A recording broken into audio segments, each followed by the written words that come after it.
Assalamu alaikum everyone. Peace be upon you. I'm Atikur founder of EduLite.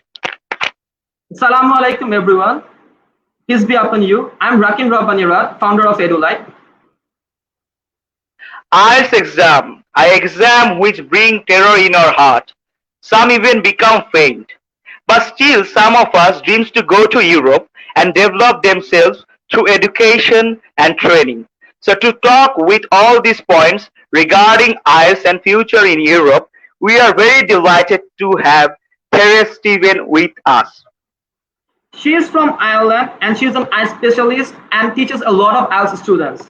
She also runs a website named enlightening.com and she also runs a YouTube channel named English Gurus. She is also the author of a book named English Gurus Grammar Beginner Part 1, which is also available on Amazon. So let us not wait any time and introduce to you guys Thérèse Stevens. Hi everyone. Hi Rakim. Hi. Hi. Ati. Thank you so much for having me with you today. I'm thrilled. I'm so delighted to meet you and also hopefully to meet so many people in various countries. It's a real pleasure. We are also very happy to have you on us. That's great. Just to introduce a little bit about me, I started off my career in Oxford. I'm half American and half Irish. I went to the United States and I worked there for about 7 years. I was helping students to pass the TOEFL and the GMAT exams so that they could study in Ivy League universities in the United States. And then in 2006, I came back to Europe. And just 2 years ago, I started the English Gurus company so that I could help students to study either in Europe or in the United States. So my dream is really to help students all over the world to really pursue their dreams and to achieve what they want to do. So I guess that's why I'm here with you today. Thanks for having me. Yeah, that's great. Okay, I think you can start your slideshow.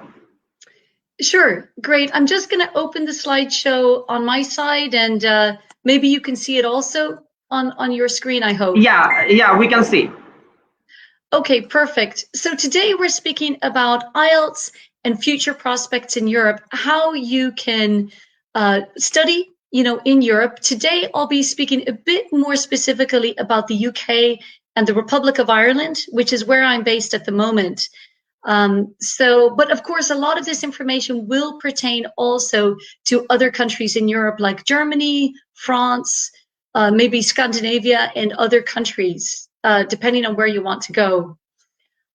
So the first thing really that you need to do, step one, is you need to collect your information. You need to find out, firstly, what your objectives are. So really, I cannot stress this more strongly, that setting your objectives is really, really important. So that means knowing what type of IELTS exam that you need to do, and of course the format of that exam. Then, of course, step two, you write down your goals, you write down your objectives, meaning what exactly it is that you want to study or what you want to work at. Number two, where you want to study or work. And number three, the band score that you need to achieve that objective. So it's really common sense, I suppose, but it's always really good to actually write down your goal, because when you write it down on a piece of paper or on a document, it really solidifies, what your dream is, and it's going to help you to materialize what you want to achieve. Does that make sense? Is that understandable? Yeah. Okay, great. So that's understandable. Okay, great. And then step three, the actual strategy to achieve your goal is to create the strategy in order to achieve your band score for IELTS. That means you need to have time to do this. Of course, you're probably working, maybe you have other studies that you're doing, you maybe have family commitments, friends, of course, hopefully.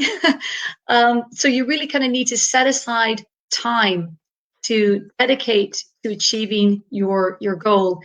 And then step number two is use my website in order to develop your writing skills.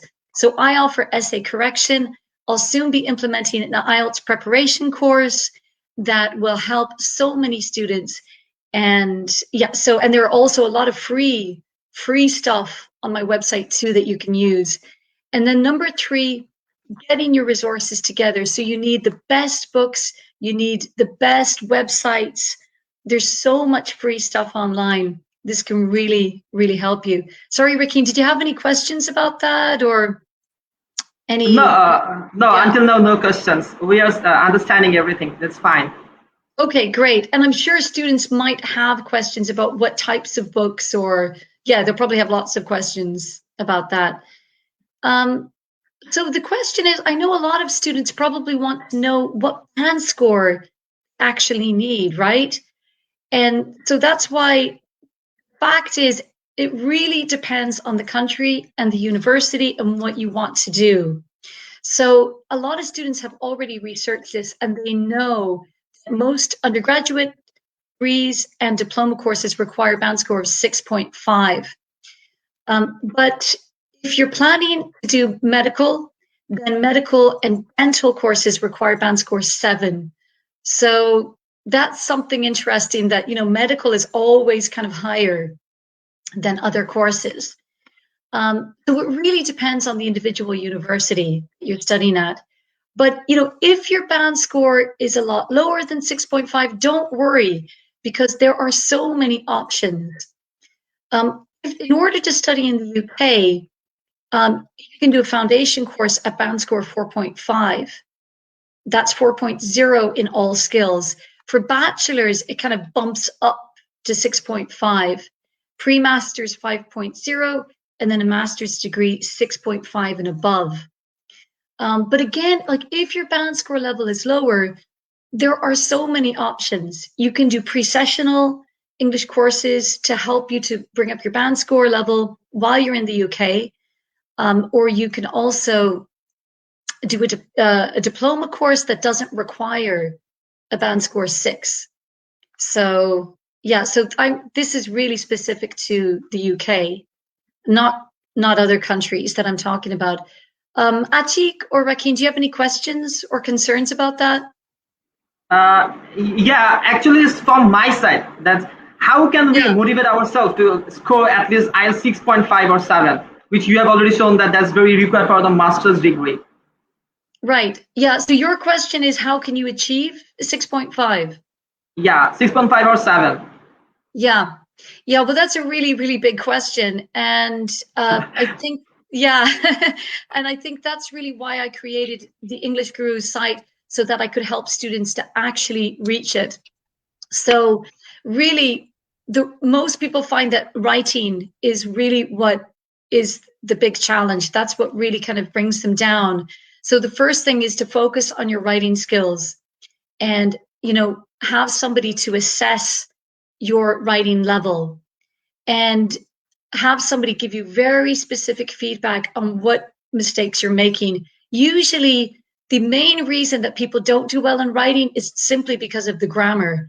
So that's where I come in. You know, I'm like a doctor. I tell people exactly what the mistake is, and then we rectify it, and we can do it really quickly. It doesn't have to take a long time. And I've helped students literally in 10 days to fix their mistakes. And, you know, and it's, yeah, and it's amazing. It's amazing how quickly it can be done, and it doesn't have to be a nightmare, you know. But however, if you are still a lowish level, like if you feel like you're still intermediate in English, you might need some English courses just to help you to kind of to get to level 5 or 6, and then we're going to work with you to bring you up to 6.5. Again, depending on the university, if we look at the top universities in the UK, you can see the band scores go way up to 7. But of course, I'm talking about the really prestigious universities like Oxford and Cambridge, the University College of London, London School of Economics and Political Science, University of Edinburgh. These are considered, especially Oxford and Cambridge, these are considered the best schools in the world. You know, so, I mean, not many people get into these schools anyway, but if that's your goal, then great. it's your goal, and you need band score 7 or 7.5 to get in there.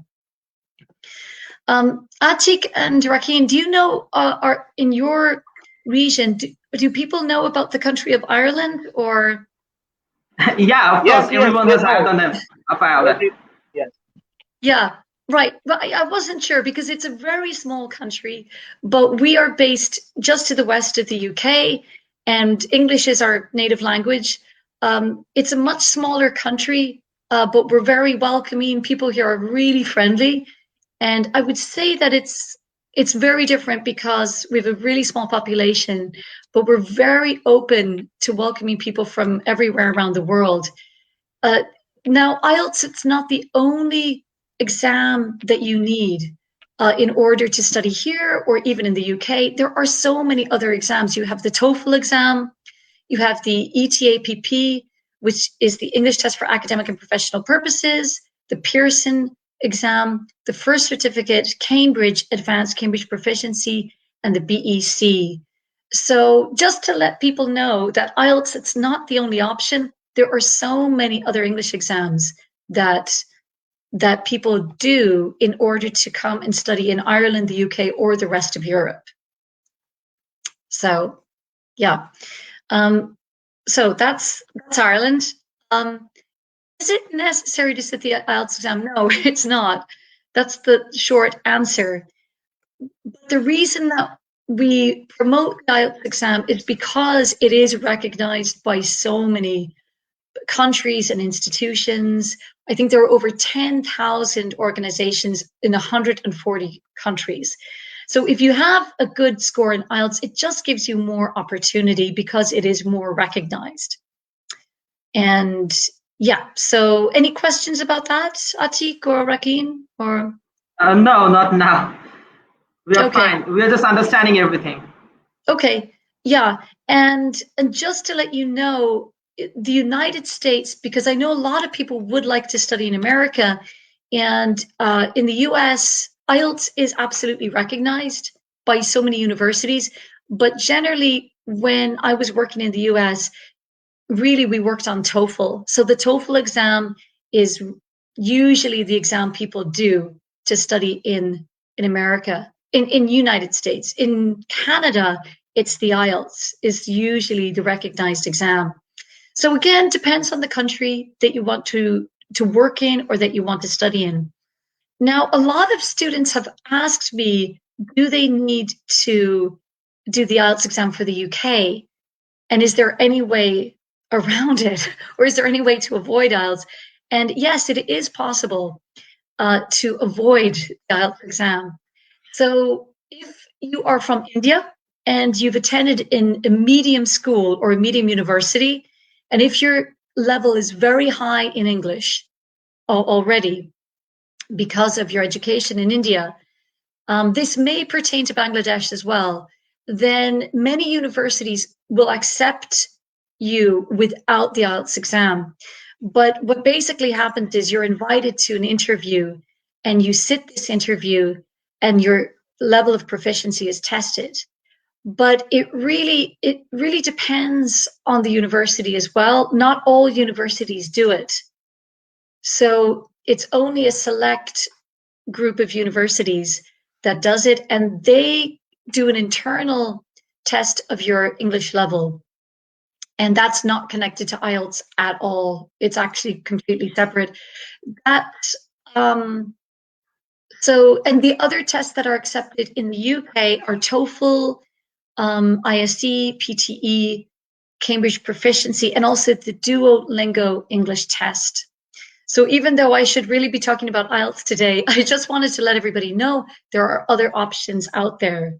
You know, you're not obliged to go with IELTS. And regarding your level in English, regarding that interview where you can avoid IELTS, it really depends on your English level. If your English is not really at a very, very high level, because they require excellent skills. That's what they put on their website, is they want excellent skills. So if it's not excellent, then you always have the option of doing pre-sessional courses before you sit that exam or before you do the IELTS exam. So check your university website to find out if they offer foundational or pre-sessional courses so that you can go ahead and continue your studies in that university. And I just, just for your information, Rakeen and Atik, I've collected a list of 10 universities in the UK that accept students without IELTS, and they do Wow, their that's own, great. Yeah, and these guys do their own internal testing of students. The University of Warwick, Birmingham, University of Bristol, London Southbank University, Northumbria University is very well known. It has a great reputation. And so, I've just heard about that from my friends and from my colleagues that they've spoken about it. University of Bolton, Northampton, Plymouth, Portsmouth, and Aston. So hopefully that will be useful for students who, want to go straight in and just do an internal test rather than going through the whole IELTS process, Okay. So some useful links is my website, of course, english-gurus.com. For correction, I provide very, very detailed and thorough support and feedback on writing tasks 1 and 2 for IELTS, and indeed for TOEFL exams as well, for TOEFL essays, if you want to send those over. And as I said, my IELTS preparation course is coming soon. Hopefully that will help a lot of students. And also, by the way, I do offer ongoing support to any student that signs up. And by email, I'm always here for you, as a support. And then, of course, idp.com and IELTS.org are 2 other websites that have so much information and resources and practice tests. Yes. And it's all for free, You don't have to pay a penny. Wow, that's great. For this stuff. That's great. Yeah. So yeah. So that's it. I'm just going to close down the PowerPoint here. So we can take some questions. What do you think, Rakin? We can take some questions from our comments. Great. Anjali Karim asked us that how can we increase our speaking skill and how to deal with it during the exam period? Great. Anjali, I think that's a fantastic question. And I know it's a question that so many students are concerned about. And and maybe already you've got probably a good level in speaking, but you want to improve it, right? You want to make it better. And I think one of the best things you can do really is to record yourself, firstly, and then just record yourself on a microphone, on your phone or on another device, and then go back and listen to how you sound. And if you're not happy with it, then you've got to work on things. So I would recommend that you find a speaking buddy. On our Facebook group, there are loads of really nice people who you can speak to and have regular conversation with. Yeah, we've got men and women. So if you're a girl and you want a girl, there are lots of girls as well. Don't worry. Or if you prefer a boy, it's up to you. And then there's something else I wanted to recommend to Anjali. Let us take another question. Rakin, let us take another question. Okay. Tauhid asked us that can you give us some last minute tips for the IELTS exam? Tauhid, some last minute tips for IELTS exam. Okay, so I understand you're going to do the IELTS exam really soon. So if that's the case, the best thing you can do is work on your writing. Make sure that your writing skills are good, because that's where you might fall down. So, get somebody, a teacher or someone, to check your mistakes and try to fix that as soon as you can before the exam. And also use original sources for reading practice. So go to the Cambridge websites and go to IDP website as well. So use original sources. Don't waste your time with other stuff, because you need the genuine material. Yeah. Atik, on you. So one of our viewer had asked that many of us have some issue regarding reading the text and bringing out the exact answer in reading text. Do you have any solution regarding this problem? Yeah. Wow. Soibal, I hope I pronounced your name correctly, Soibal. Yeah, that's an excellent question.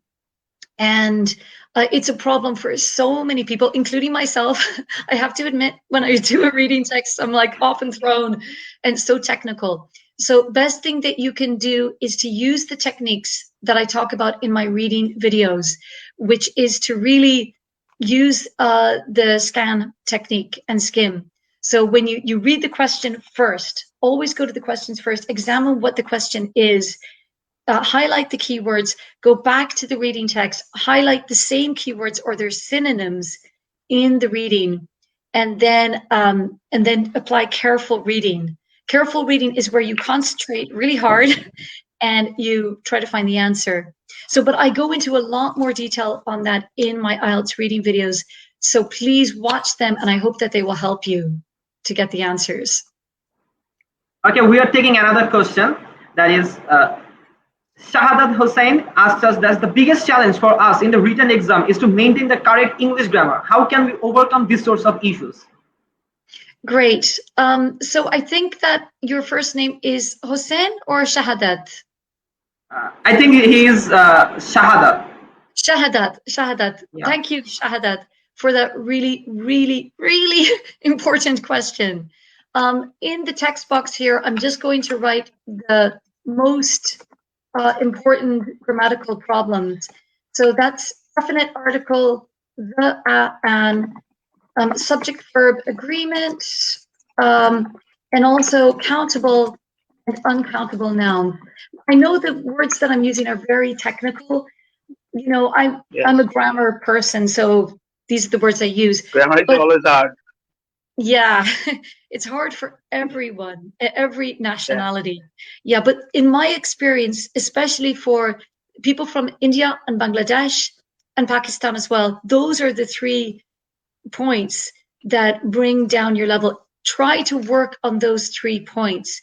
If you can master those 3 things, subject, verb, agreement, articles, and nouns, then I swear to you that you will really improve your level in grammar. Yeah. You know, of course, complex sentences are also really important, but you know, this is something you can work on. There's a lot of support, a lot of videos and instruction about this everywhere. But those other 3 points, it's not easy to overcome those. But again, I can help you with that, with the essay correction. Yeah. So. Okay, we are taking another question. Tohid has asked us again. Some of the students think that after this pandemic, the scope of education has decreased in Europe. What are you going to say about it? Right. Well, Tuhid, I just have a question. Maybe Rakeen or Atik, you can help me with this. What does he mean by the scope of education? Does that mean? I think he's asking that after the pandemic period, After the COVID situation, what will be that opportunity? Oh, the opportunities. Oh, I understand exactly. Is it decreasing? Is it decreasing the opportunities, or is decreasing? Or no, absolutely not. I would say that's not true at all. In fact, I would say that right now, the pandemic, right now, I don't know if you're in confinement in your countries, but if you are, this is the perfect moment to prepare, actually, because once the confinement is over, I think things are going to speed up a lot. And I think that the opportunities to study abroad will grow. So this is your moment now to, to dedicate time to your studies so that you can be prepared, because things are going to accelerate. I mean, I've spoken to people at very high levels, like in the World Economic Forum, in banks around Europe. At the moment I teach for a big bank in France, and things are going to speed up. So I would say no. I think that you should definitely consider studying abroad. It will increase. That's good to hear. That's good to hear for us. Yeah. Yes. We would like to take another last question, if you agree. Can we take another question? Sure, absolutely. Okay. Sadiq Askari asks us how to develop ideas in IELTS writing task 2. Sadiq, thank you so much for this question. And a lot of students have come to me and they've told me, oh, I'm in the exam and I have the question. I can't think of any answers. And this is really hard. And I totally get it, because it's exactly the same for me. When I have an essay, I'm thinking, oh my gosh, I've been writing for years and I can't think of anything. So yeah, so basically what you can do is you can break down the topic. So if the topic, for example, is about the environment, you can break it down and speak about, if it's an advantages, disadvantages, try to develop your answers in detail. Now, I have a video specifically on this, and I'm going to, if you send me your email, I'll send it over to you so that you can see the improvisational method that I develop. And I think that's really going to help you a lot. So, any more questions? I think there is no more questions. Okay, thanks Thérèse Stevens for giving us some time for your busy schedule. We hope that this discussion become fruitful for you guys. And if you got any questions, feel free to knock us and we will come back to you guys. Rakeen and Atik, thank you so much for having me. I really hope this is useful for people. And if anybody has any questions, they can contact me. Anybody who subscribes to my channel soon is going to get a free IELTS preparation guide, and they're also going to get the guide. That's great to hear. Yeah, and if they subscribe, they can also get a free guide to how to study in Europe. So I'll be sending that to any new subscribers who join up soon. Thank you very much. Thanks a lot. Thanks a lot, I think everyone. we have, okay, bye. We are almost finished, again. am I right? Yeah. Yeah, we have almost finished. Thanks Okay, again. Thanks a lot for joining with us. And stay home, stay safe. Stay home, stay safe. Bye-bye.